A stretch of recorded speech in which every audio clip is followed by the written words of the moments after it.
Voltamos para o texto de Hebreus. A gente já viu agora o versículo 11 e o versículo 12.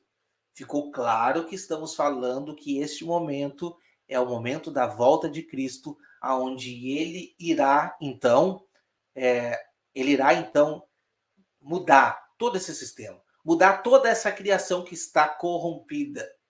Por quê? Porque no reino de Cristo não há coisa corrompida. No reino de Cristo, ele é um reino de paz, aonde o próprio Satanás estará preso para não o que? Tentar as nações. Que nações são essas? Não teria lógica falar uma coisa dessa se não houvesse nações. Então, quer dizer, Satanás estará preso para que neste período o reino de Cristo Jesus seja soberano sobre todos os outros. E a qual dos anjos disse jamais: assenta-te à minha direita, até que ponha os teus inimigos por escabelo dos teus pés. Assenta-te à minha direita, até que eu ponha todos os teus inimigos por estrado dos teus pés. Outras traduções vão usar, né? Não são eles, porventura, todos espíritos ministradores, enviados para servir a favor daqueles que hão de herdar a salvação? Então, esse texto precisa ser compreendido agora. Esse texto foi tirado de um outro texto. Esse texto que está colocado aqui exatamente igual foi tirado dos Salmos 110, aonde ali tem um contexto maravilhoso que nunca é compreendido por quem lê. Quando que Jesus se achegou e se assentou à destra do Pai? Quando? Quem responde isso? No momento da sua ascensão, é o que a palavra diz. Vamos lá, vamos tentar descobrir isso então? Olha só, Salmo 110, versículo 1. Disse o Senhor ao meu Senhor. Olha só que interessante. Aqui já está tratando o que a gente leu em Hebreus 1, lá no início. Novamente refrisando que o Senhor Jesus, ele é Senhor, ele é Deus, e o Senhor Deus, o Pai, o trata assim. Da mesma maneira. O Senhor disse ao meu Senhor. Quem é o Senhor dizendo ao Senhor? O Pai dizendo para o Filho. Assenta-te à minha direita, até que eu ponha os teus inimigos por escabelo dos teus pés. Foi daqui que o escritor de Hebreus tirou isso. Ele era um estudioso da palavra. Quem não estuda a palavra para não entender isso? Agora me diga, quando que foi escrito o livro de Salmos? Foi antes ou depois de Cristo Jesus? Foi antes. Então isso foi uma revelação de Deus para o escritor, que a gente sabe que foi Davi. São informações relevantíssimas para que a gente possa entender. Agora, quando que vai acontecer este assenta-te à minha direita até que eu ponha os teus inimigos por estradas dos seus pés? Será que a Bíblia revela quando que esses inimigos vão ser colocados por estrados dos pés? A gente vai chegar lá, tá? Bom, vai falar um pouco de reino aqui. Vai falar um pouco desse reino milenar aqui no Salmo 110. O Senhor enviará o cetro da tua fortaleza desde Sião, dizendo: domina por meio dos teus inimigos. Quando Jesus Cristo veio aqui nessa terra, ele não dominou. Ele ainda falou, quando ele foi questionado. Ele foi questionado por Pilatos. Pilatos perguntou para ele assim: me diz uma coisa, estão dizendo aí que tu é o rei dos judeus. O que tu diz? Você sabe o que ele falou para Pilatos? O meu reino ainda não é deste mundo. O meu reino ainda não é deste mundo. Qualquer judeu ortodoxo, qualquer judeu sabe dessa promessa. Eles podem não ter, alguns, né? Alguns aceitaram. Mas os judeus podem não ter aceitado Jesus, mas eles estão aguardando um Messias reinar sobre essa terra.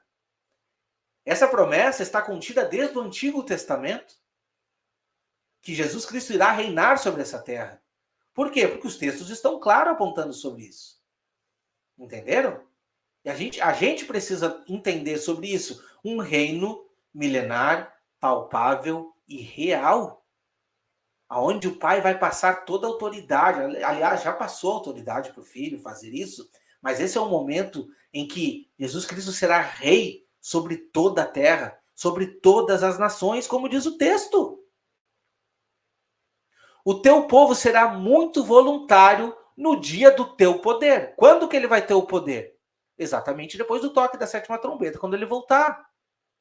O poder estabelecido sobre todas as nações, nos ornamentos de santidade, desde a madre da alva, tu tens o orvalho da tua mocidade.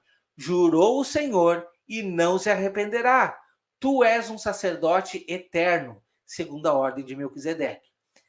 Essa colocação aqui a gente vai ver lá na frente, certo? A gente vai ver lá na frente, se eu não me engano, no capítulo 7. A gente também vai ver isso no capítulo 5 e também no 8. Prestem atenção que tem informação aqui, a gente vai passar batido hoje, porque tem outros assuntos para falar sobre o sacerdócio segundo a ordem de Melquisedeque. Esse livro de Hebreus vai trazer esses textos aqui. Mas vamos avançar então para a gente ver outros textos falando sobre a destra do Pai e sobre Jesus Cristo que se assentou neste lugar. Olha que interessante. Porque, prestem atenção, a gente falou ali agora sobre o tempo, né? Em que até quando? Até quando que Jesus estará sentado à destra do Pai? Até quando que este trono está sendo confiado a ele? Até que todos os principados e potestades sejam colocados por estrado dos pés deles, que é o quê? Todos os inimigos. Presta atenção. Porque assim como todos morrem em Adão, assim também todos serão vivificados em Cristo. Mas cada um pela sua ordem. Cristo, que é as primícias, depois os que são de Cristo na sua vinda. Então essa é a ordem, né, de ressurreição. Primeiro a ressurreição de Cristo e depois aqueles, né, que serão ressuscitados na vinda de Cristo. Depois virá o fim. Quando que vai vir o fim? Quando tiver entregado o reino a Deus, ao Pai, quando houver aniquilado todo o império e toda a potestade e força. Isso daqui precisa de meditação, meus irmãos. Isso daqui precisa de meditação. Quando que vai acontecer isso? Bom, você crendo no reino milenar na Terra ou não, você vai de conver comigo que Apocalipse 20 está apontando o quê? Que depois dos 1000 anos, Satanás será solto para tentar as nações, certo? Então, ele será derrotado e destruído, e todos serão mortos, depois do milênio. Isso é depois do milênio. Por isso que o texto está apontando que todo o império, toda a potestade e força será destruída neste momento. Se isso vai acontecer só depois do milênio, é porque o fim vai vir, este fim do 7º milênio, quando Jesus entregar o reino que a ele foi outorgado ao Pai. E quando houver aniquilado todo o império, toda a potestade e força, Satanás ele está preso, ele não foi aniquilado. Satanás só vai ser aniquilado depois do milênio. É isso que a gente precisa meditar. Por quê? Porque convém que ele reine até que haja posto todos os inimigos debaixo dos seus pés. Ora, o último inimigo, no caso, faz parte dos inimigos que há de ser aniquilado é a morte. E exatamente o que o Apocalipse aponta. Exatamente. Que a morte vai ser aniquilada somente depois do milênio. Porque se ela não for aniquilada depois do milênio, como que todos aqueles que forem à batalha contra Jerusalém vão ser mortos? Vocês estão entendendo? Então, olha a conexão perfeita que os textos estão apontando. Porque todas as coisas sujeitou debaixo dos seus pés. Os pés de quem? De Jesus Cristo. Todas as coisas estão sujeitas a ele. Principalmente nesse reino visível milenar. Mas quando diz que todas as coisas estão sujeitas, claro que está fora, né, aquele que lhe sujeitou todas as coisas. O Pai não está sujeito a Cristo Jesus. É isso que o texto está apontando. Quando todas as coisas lhe estiverem sujeitas, então também o mesmo Filho se sujeitará àquele que todas as coisas lhe sujeitou, para que Deus seja tudo em todos. Esse texto precisa ser compreendido da maneira correta, ok? Jesus Cristo vai entregar o reino ao Pai depois do reino milenar, destruir toda a potestade, e ele vai novamente se sujeitar ao Pai, para que Deus seja tudo em todos. Por quê? Porque a Nova Jerusalém só desce depois do milênio. E na Nova Jerusalém está a presença de Deus. Deus, o Pai, não estará presente durante o milênio aqui na Terra. Porque o reinado é do Filho, não é do Pai. O Pai estará com todos os glorificados após o milênio na eternidade. Aí sim, Deus será tudo em todos. Porque Deus não pode ser tudo em todos enquanto não for destruído todo o principado e potestade. Vocês estão entendendo a diferença? É isso que o texto está apontando para nós. Eu sei que para quem está aqui recém-estudando é muita informação, mas é a verdade que está sendo apresentada aqui, que muitas vezes não nos é apresentado, e a gente precisa meditar nisso. Isso requer muita meditação. Eu estou fazendo um apanhado rápido porque o foco é tratar do livro de Hebreus. Mas a gente tem estudos falando sobre isso, muitos estudos aqui no canal também, falando exatamente sobre esses textos aqui. Entende? Vamos avançar então, vamos lá. Bom, isso a gente viu 1 Coríntios, mas tem mais texto falando sobre isso? É claro que tem. Olha só, exatamente o que eu falei. Ó.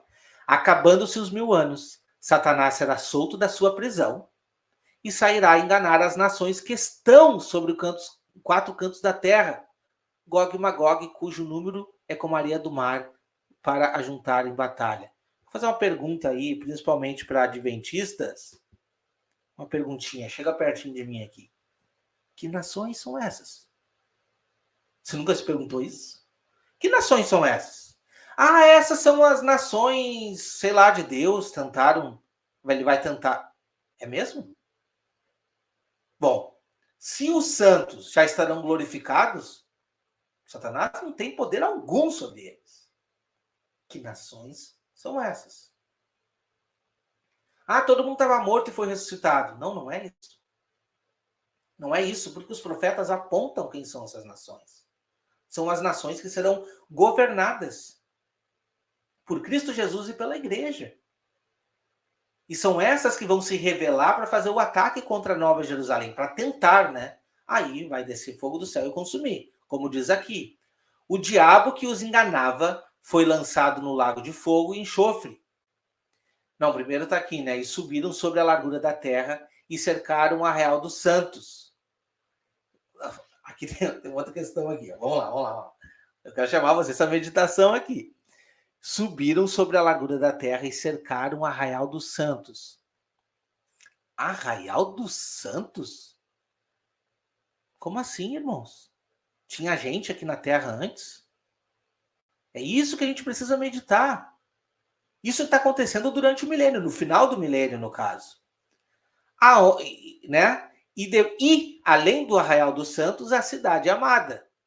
Então desceu fogo do céu e devorou a todos eles. E o diabo que os enganava foi lançado no lago de fogo e enxofre, aonde estão a besta e o falso profeta. E de dia e de noite serão atormentados para todo sempre. E viu um grande trono branco, olha só esse trono agora, e o que estava sentado sobre ele, de cuja presença fugiu a terra e o céu, e não se achou lugar para eles. E viu os mortos, grandes e pequenos, que estavam diante de Deus, e abriram-se os livros, e abriu-se outro livro que é o da vida, e os mortos foram julgados pelas coisas que estavam escritas nos livros, segundo as suas obras. E deu o mar os mortos que nele havia, e a morte e o inferno deram os mortos que neles havia, e foram julgados cada um segundo as suas obras. E a morte e o inferno foram lançados dentro do lago de fogo. Aquele que não foi achado escrito no livro da vida foi lançado dentro do lago de fogo. Quando diz aqui, a morte e o inferno foram lançados dentro do lago de fogo, está exatamente confirmando o que a gente leu em 1 Coríntios, que o último inimigo a ser derrotado é a morte. Vocês estão entendendo a conexão? Essa é a conexão que precisa ser feita.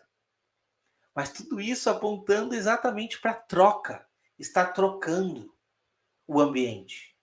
Está trocando, como diz o livro de Hebreus, tudo vai passar, tudo vai trocar. O reino de Cristo é um reino de paz e de alegria. Satanás não terá poder algum sobre esse reino, a não ser nesses últimos momentos aonde ele vai ser solto para enganar as nações. Que nações? pare e medite, pense sobre isso. Tá bom? Vamos avançar então. O último texto que está aqui que a gente vai ler então, vai dizer assim, ó, em Hebreus 2, 5 a 8, que a gente vai estudar nos próximos vídeos, mas tem conexão com esse capítulo 1, por isso que eu vou ler. Porque não foi aos anjos que sujeitou o mundo futuro de que falamos, mas em certo lugar testificou alguém dizendo: quem é o homem para que dele te lembre? Ou o filho do homem para que o visistes? Tu o fizeste um pouco menor do que os anjos, de glória e de honra o coroaste, e o constituíste sobre as obras das tuas mãos. Todas as coisas lhe sujeitaste debaixo dos pés dele. Todas as coisas foram sujeitas debaixo dos pés de Cristo Jesus. Visto que lhe sujeitou todas as coisas, nada deixou que lhe não esteja sujeito. Mas agora ainda não vemos que todas as coisas lhe estejam sujeitas. Por que não vemos? Porque não chegou o reino milenar ainda. A gente não consegue ver. A gente olha para a rua, o que a gente vê? A gente vê destruição, a gente vê injustiça, a gente vê pecado, a gente vê a ação da impiedade, promiscuidade, é isso que a gente vê. Você pode sim dizer, Jesus Cristo reina em minha vida, mas ele não reina sobre toda a humanidade. O pecado ainda impera. É necessário que tudo isso seja sujeito para que esteja por estrado dos pés de Cristo Jesus. É o que o texto está apontando. Vocês estão entendendo? É o que o texto está apontando e a gente precisa meditar no que o texto está apontando. É necessário que tudo seja posto por estrado dos pés de Cristo Jesus.